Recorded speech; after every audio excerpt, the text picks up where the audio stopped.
Welcome back. I'm Streaky. Today I'm going to give you a deep dive on dynamic EQ, why I use it, when I use it, how I use it, and how you can use it to the best of its advantage. So when I started mastering, we didn't have things like dynamic EQ, we just used things like parametric or graphic equalizers. But now that things are online and you're in the box, you've got a choice of loads of different types of EQ, and one of those is dynamic EQ. So you might be asking yourself, what's the difference between a normal parametric EQ and a dynamic EQ? Well, this is a parametric EQ. This is made by Maselec. So the difference between parametric EQ, where you have a fixed amount of gain on the EQ, with dynamic EQ, as the level of a certain frequency hits, say, that band, that's when it kicks in the amount that you've set, rather than it just being in all the time and being across everything. So that way you can really tune into frequencies and just have it moving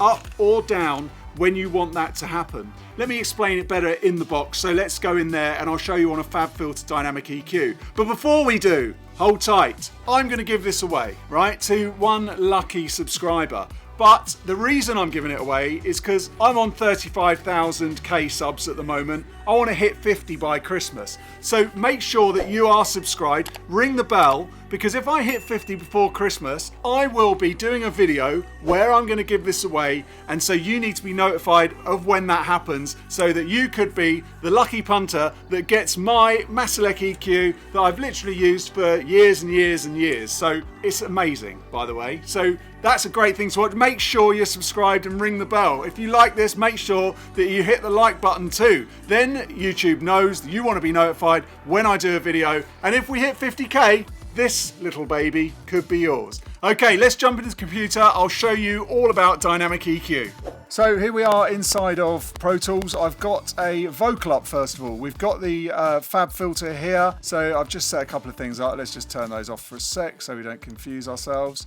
And so this is the FabFilter Pro Q3. It's a dynamic EQ. You can use it in normal mode, so you can make it dynamic by right-clicking here and clicking dynamic. But let me show you how to use it if you were using it on a vocal track in a mix, for example. So vocals, you're always doing cuts, you're always sort of moving things around in the low end and trying to get the track to fit in, as I've showed you in other videos, sort of making space for other instruments. So when you're using a vocal like this, what you might want to do is, yes, you would EQ it in a normal way with a normal, say, parametric EQ, and you might EQ it so that it's losing a little bit of the low mids and you've got the kind of a low cut on like this, and then you want to add a bit of brightness.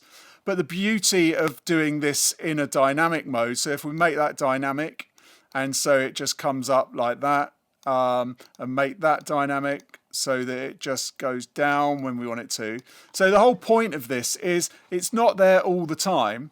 I mean, I'll show you when I show you on a full track why it's good that it's not there all the time. But in this, it's more the fact when it comes to a single instrument like a vocal like this, that the track's this is going to move with the vocal. So not only is it going to sort of come in and out, it's going to make the vocal sound a little bit more lively rather than it just being on all the time. So it just, from a dynamic point of view, which is obviously why it's called dynamic EQ, it makes the vocal a little bit more exciting. I'll show you now the difference between the two things. So this is it playing normally, so no EQ. We both know that this could be something, but that ain't enough. 'Cause when the leaves start falling down. Okay, now let's listen with this sort of rough EQ that I've put on in dynamic mode and see how that sounds. We both know that this could be something, but that ain't enough. 'Cause when the leaves start falling down. So you can hear that sort of livens it up a bit more. So if we then clear those dynamics and just bring that down so that it's roughly how we had it, then you can hear exactly how it would sound when it's just on all the time. We both know that this could be something, but that ain't enough. 'Cause when the leaves start falling down. You can hear it just adds a little touch of flavour and it makes it just a lot more exciting. I'll just do it for you again so that you can hear. Sorry, I'm labouring the point. But it just makes it much more exciting. Let's listen again. We both know that this could be something. Can you hear the way it jumps with the vocal? That ain't enough. 'Cause when the leaves start falling down. So as the vocals dynamics work, so do the dynamics of the EQ. So it makes it much more lively, much more exciting. And by using these cuts and things, it means that there's going to be, as this kicks in, there's going to be other instruments happening in the mix where you're going to then allow space for those other things to happen. And the vocal sounds more lively because of the way that you've EQ'd it with a dynamic EQ rather than with just a straightforward on all the time parametric. So now let's listen to a track that's been sent in by a viewer. If you want to send a track in, send demos@streaky.com. So demos@streaky.com, and then your tracks will be featured. Make sure they're copyright free. So let's turn this off. Just turn this back to normal, and I'll just sort of let me have an EQ while you're watching so that we can kind of get a sound, and then it will be, I'll do it flat and then I can do it in dynamic the same way I just did it for the vocal. So first of all, let's listen to what the track sounds like on its own without anything in.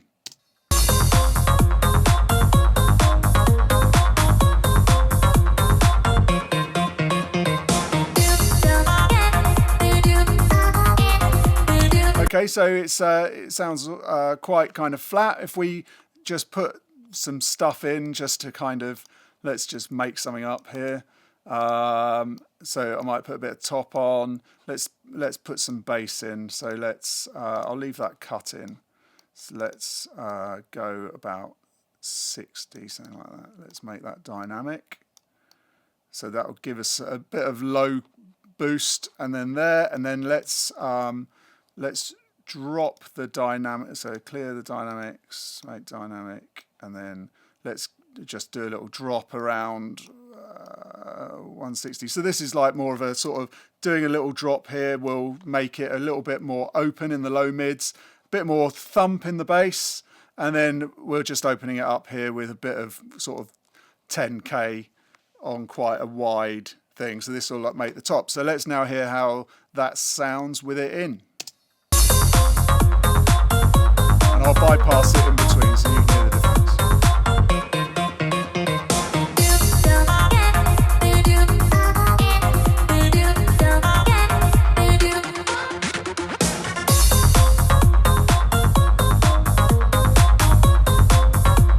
Again, with a dynamic EQ, it just makes for more sort of a more exciting track. As you can hear, as these start kicking in, it starts moving with the beat, and so it just makes everything a little bit more sort of exciting, fun, a bit of movement. Whereas let's just put these now, let's clear the dynamics and just put these in so that they are just normal, and then you can hear the difference like we did before.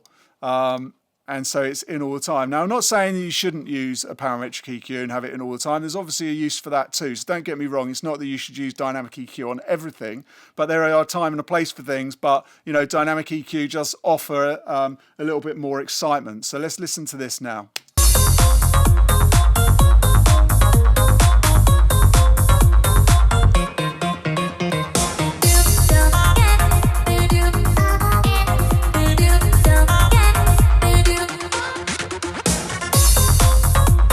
So the thing for me is like on the top end there, for example, because it's in all the time, there's some instruments there that coming in and then it's on those as well as, you know, so the whole top's getting flavours rather than just moving around, you know, as the cymbals come in, as things start happening. So again, let's just listen to that again and make it dynamic rather than keeping it in, you know, normal sort of parametric mode.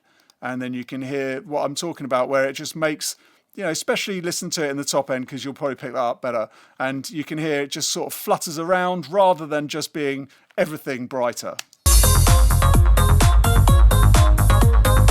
can see on that clap it's making it do it. That's out.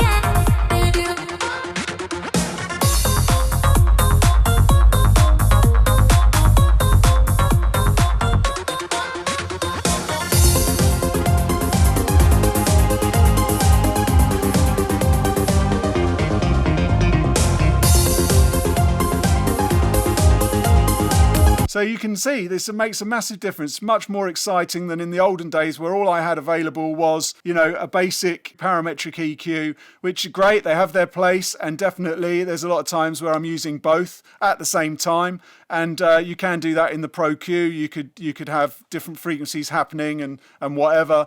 But, this is just a demonstration of how you can use certain frequencies within the track. You might keep this on all the time and just have the top bit doing in dynamic mode and keep the bottom so that it's more solid. Totally up to you, and it's totally track dependent as well. So really, you've just got to listen to what you're doing. Try this stuff out. Try making stuff dynamic and see how it goes. And I think you'll find that it leads to a lot more exciting music, a lot more exciting tracks. And it's just a much better way of EQing sometimes than just going straight parametric and leaving it all on all the time. So I hope this was helpful. If you want to see me mastering Ozone, then that's coming up next. And I'll see you on the next video. Thanks for watching. Bye.